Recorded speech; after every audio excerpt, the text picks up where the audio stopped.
Today I will explain carbon credits, the growing voluntary carbon market, and how rules like the EU's CBAM impact global trade.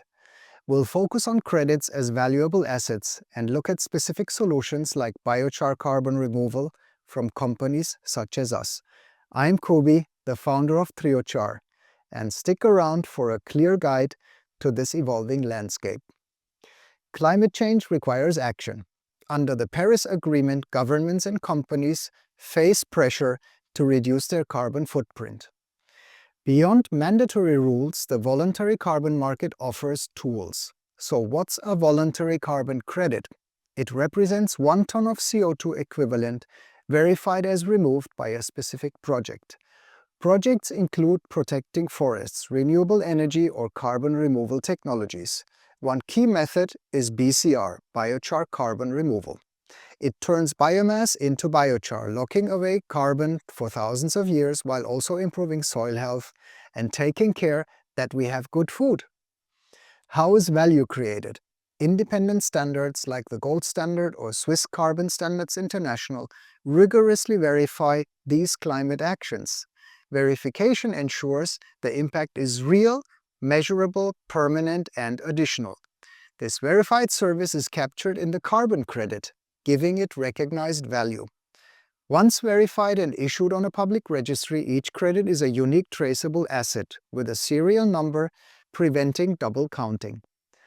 It holds value and can be bought, sold, or held until an entity retires it to claim the climate benefit. This makes it a tradable instrument. There are 2 main carbon markets. Compliance markets are mandatory government systems like the EU Emission Trading System or carbon taxes. The VCM, the Voluntary Carbon Market, is based on choice. Companies, organizations, and individuals participate to meet climate goals or engage with this environmental asset class. The VCM is expanding rapidly.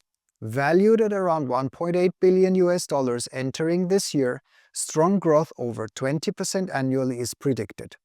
Platforms like CDR.FYI show market activity, including in removal, methods like biochar. I have the link below. Companies like Triochar produce high-permanence removal credits using verified processes, directly removing CO2. This growth is fueled by demand for credible climate assets.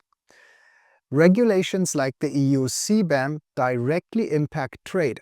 CBAM puts an EU carbon price on imported goods like steel, concrete, and fertilizers. How does it work? Well, it gets serious in 8 months. After the current reporting-only phase, which ends this year, 2025, starting January 1st, 2026, EU importers become responsible.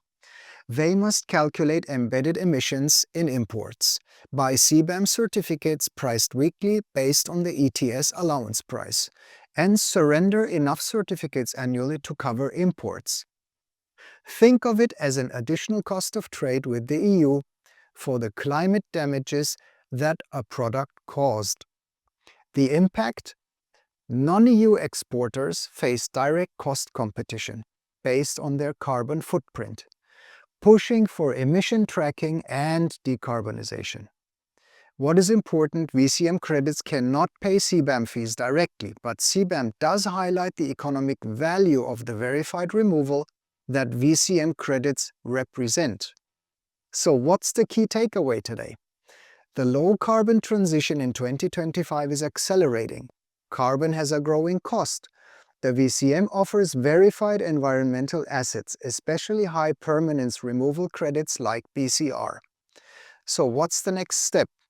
The keys are understanding your footprint, reducing emissions directly wherever possible, preparing for regulations like CBAM, and taking the next step by exploring carbon removal credits. Visit Triochar's website at triochar.io to learn more about biochar carbon removal and how they can contribute to achieving your climate goals while taking care of the future of our food.